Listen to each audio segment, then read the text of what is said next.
Ibig sabihin po niyan, talagang maraming Pilipino ang sumusuporta sa Pangulong Rodrigo Duterte, kay Vice President Sara Duterte, at sa kumbaga yan ang sentimiento ng mga Pilipino.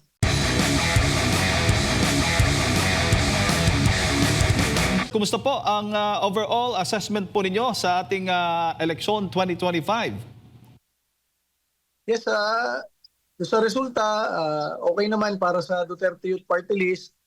Nagtaka lang ako bakit doon sa transmission kagabi. Parang inaantay ng buong Pilipinas na mag-transmit ng 7 p.m. or 7:30 or 8 p.m. Parang na-late lang ng transmission. Opo. Pero Sir Ronald, advance congratulations kung sakali mang walang magbabago dito nga po sa ranking nitong partial at unofficial tally nga ng mga party list group na nakapasok at nasa top 2 po kayo sa ngayon. Ano bang masasabi po ninyo?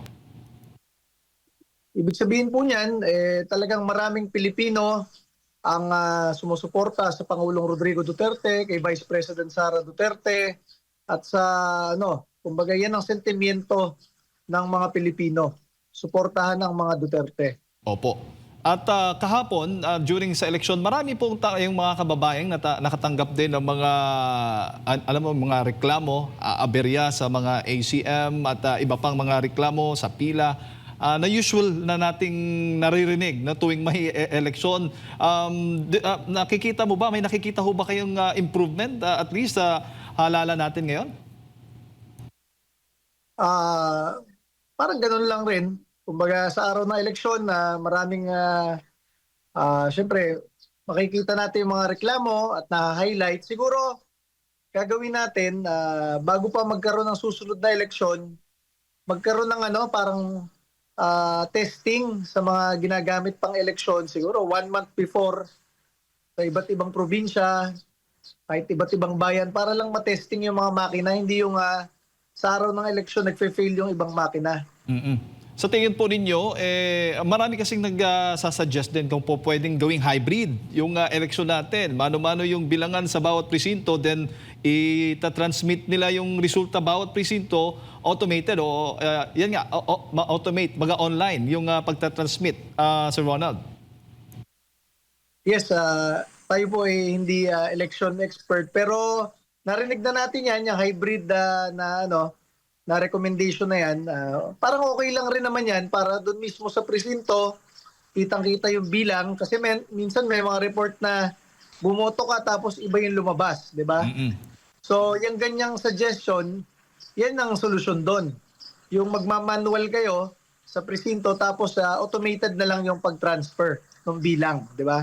So, okay rin na yan. Sana pag-aralan ng ating mga kasamahan sa Kongreso at sa Senado kung paano pa ma-improve.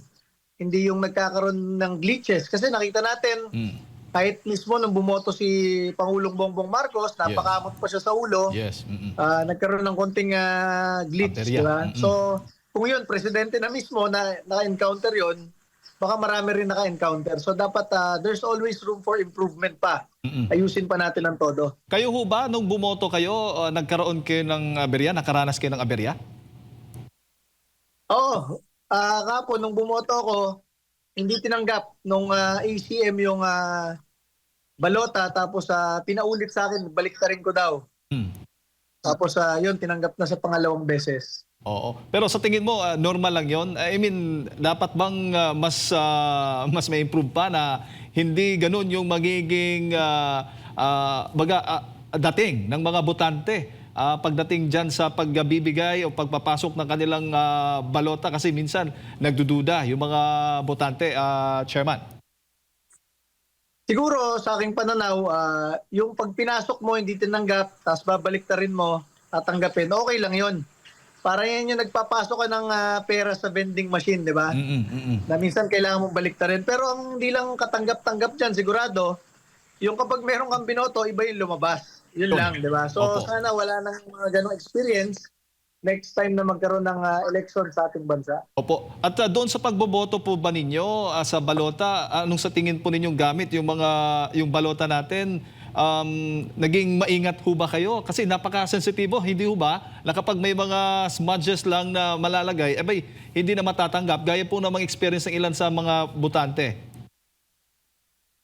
Yes, napansin ko naman, okay naman yung mismong balot ngayon. Kahit i-shade mo ng todo, hindi ka tulad dati na pag-shade mo, pagtingin mo sa likod, kita yung yung bakat ng mga pag-shade mo doon sa front, doon sa likod, di ba? Mm-mm. Ngayon, parang makapal naman yung papel ngayon. So, medyo nagkaroon naman pala ng improvement doon sa part na yon.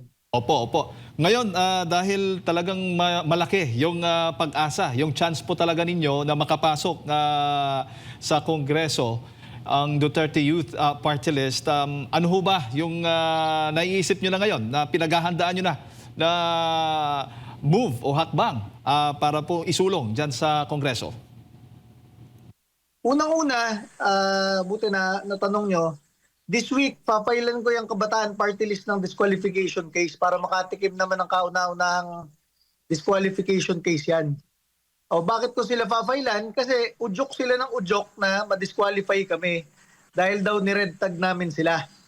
Sinabi ko na nga sa kanila, hindi naman ako yung banggit lang ng banggit ng pangalan nila tapos sinasabi kong link sa NPA.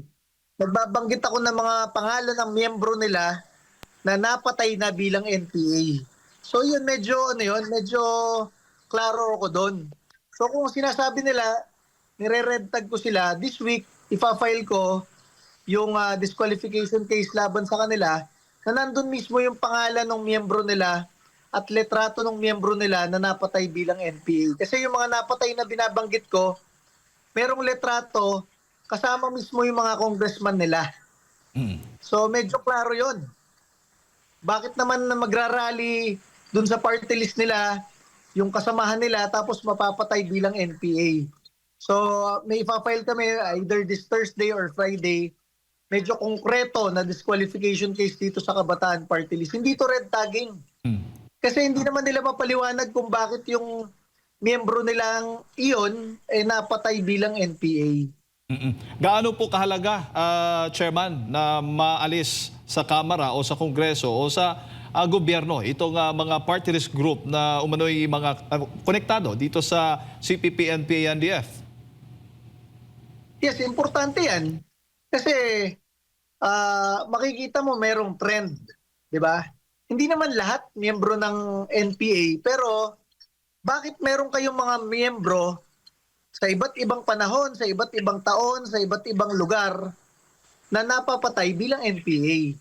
So kapag final natin yan, baka ma-realize ng COMELEC na systematic yung ginagawa nilang paraan at itinatanggi lang nila. Hindi nga lahat ng miyembro nila NPA, pero sila pa rin ang nagre-recruit sa ating mga kabataan para maging NPA at yan ang patunay yung mga miyembro nilang napapatay bilang NPA. Opo. Bago ko lang ipasa kay Partner Admar, Chairman, ano naman po, bukod sa Kabataan Party List, ano naman po masasabi po ninyo doon sa mga kandidato, na ilang kandidato po na makakaliwang grupo na tumatakbong senador na ngayon ay nakikita natin na halos lahat ay hindi nakapasok doon sa top 12? Ayan, alam kasi ng taong bayan ang katotohanan. Dahil sa SMNI na nagpapakita ng katotohanan, Truth That Matters, at dahil sa social media, nakita na ng taong bayan ang katotohanan sa mga pinaggagawa nila. Sila itong mga kaalyado at galing sa mga party list na namamatayan ng miyembro bilang NPA. Again, sinasabi ko, hindi lahat.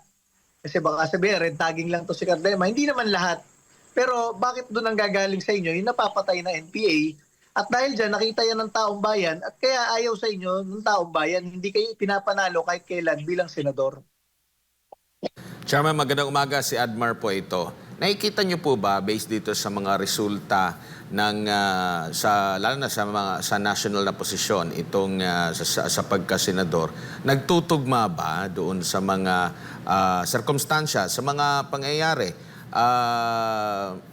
Sa mga nakalipas kasi nakita natin ang pagbaba ng sa survey grado ni Marcos Jr., pagtaas ng grado ni Vice President Sara Duterte. Nakita natin yung paglabas ng taong bayan doon sa nangyari kay former President Rodrigo Duterte, nakikita niyo po ba na nagiging tugma dito sa naging resulta ngayon? Kasi parang yan yung nakikita din ng mga netizen, ng publiko, lalo na yung mga supporters ni former President Rodrigo Duterte, na parang hindi na ayon doon sa mga circumstansyang yun, mga pangyayaring yun, mga insidenteng yun, itong naging resulta po ng senatorial election. Yes, sa senatorial elections, nakita niyo naman nanalo yung ibang kapartido ni Pangulong Duterte, at yung ibang nanalo, hindi nga kapartido ni Pangulong Duterte pero hindi rin naman sila Marcos. Tapos yung iba na nanalo galing kay Marcos, hindi naman sila yung diehard na Marcos o hindi bumalingbing rin galing from Pangulong Duterte. Ibig sabihin, na-recognize ng mga tao, sino ba yung bumalingbing from Duterte to Marcos? Yun, hindi nila ipinanalo. Tapos yung ibang natirang nanalo, either for Duterte or neutral lang do sa situation na yun. Ano nakikita mo naman nito sa hinaharap, dahil isa sa mga talagang malaking issue niyan na magiging trabaho ng bagong set ng mga senador ay itong impeachment ni Vice President Inday Sara Duterte, at anong nakikita mo rin na implikasyon nito para sa 2028 presidential election? Pakiramdam ko panalo si Vice President Sara Duterte dyan dahil una, nagkaroon ng bagong set ng mga senador. Pangalawa, nakikita naman ng mga incumbent senador na tumataas pa yung trust ratings ni Vice President Sara Duterte at bumababa yung sa Administrasyong Marcos. So syempre yung mga senador na yan, nakikita na nila yung pinto ng 2028. Sila ba yung sasama doon sa pagbaba o sasama dito kay Vice President Sara Duterte sa pagtaas? So pakiramdam natin, makukuha ni Vice President Sara Duterte yung kailangan niyang boto mula sa mga kakamping senador, mula dun sa ibang nanalong senador, at makikita yung pagkalas na rin ng ibang senador dito sa administrasyon na ito dahil palubog yung ratings ng presidente. Ayan, Chairman, siguro huling mensahe po ninyo para sa ating mga kababayan nanonood po sa mga oras na ito. Mensahe po natin sa ating mga kababayan, unang-una nagpapasalamat po tayo sa inyong pagboto at pagsuporta sa Duterte Youth Party List. Ang ating pong uupong kongresista ay 3 leader kabataan na pinag-aral ninyo bilang scholar ng bayan. Si Congresswoman Drixie Cardema, 28 years old, galing UP at isang military reservist. Si Congressman Berlin Lingwa, 26 years old, galing Philippine National Police Academy, PNPA, kaklase ng mga tenyente ng Police, Bureau of Jail at Bureau of Fire. At si Congressman Ron Bawalan, 26 years old, galing Philippine Military Academy, PMA, kaklase ng mga tenyente ng Army, Air Force, Navy. Kaya maasahan ninyo na kung dati ang Duterte Youth Party List ay todo laban sa mga makakaliwang grupo, sa mga terorista at kriminal, lalo na ngayon.